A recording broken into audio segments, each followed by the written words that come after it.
Well, you always hear people say kids need to get out and play more.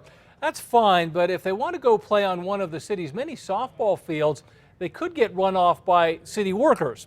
And the reason has a lot of people ticked off. News 13's Kim Holland got answers and changes on special assignment. The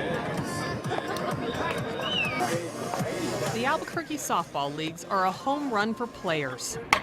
3,000 men and women round the bases every night of the week on the city's 16 softball fields. But that means that during the day, there you go, there you go, there you go. 2 more. Play is limited.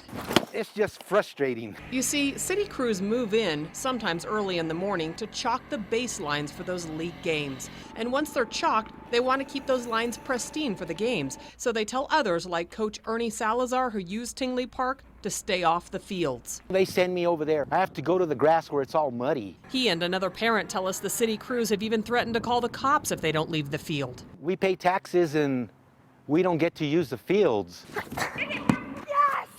These kids squeezed in a kickball game at Tingley Park before the city chalked the lines last week. Parents weren't aware of the policy and didn't see the signs posted. I don't think that's right, isn't it, a city park? If we're paying for it, why can't we play on the park? Parents like Scott Peterson say practicing on the same surfaces as his kids play is important to simulate real field conditions. He wonders why the lines have to be chalked in the morning for games in the evening. They could chalk them later, and the fields could be used during the day. We went to Parks and Recreation Director Barbara Baca to get answers. Why do your folks chalk lines so early in the morning?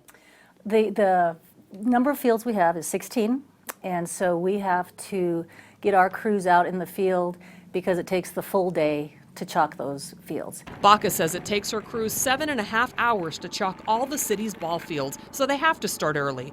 As a solution, parents have volunteered to chalk the lines later in the day, but the city says all the fields have to be standardized, perfectly chalked to adhere to league and tournament rules.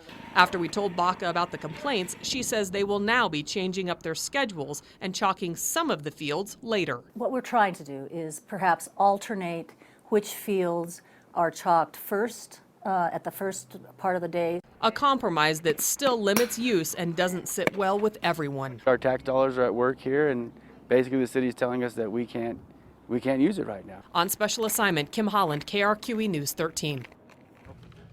Mark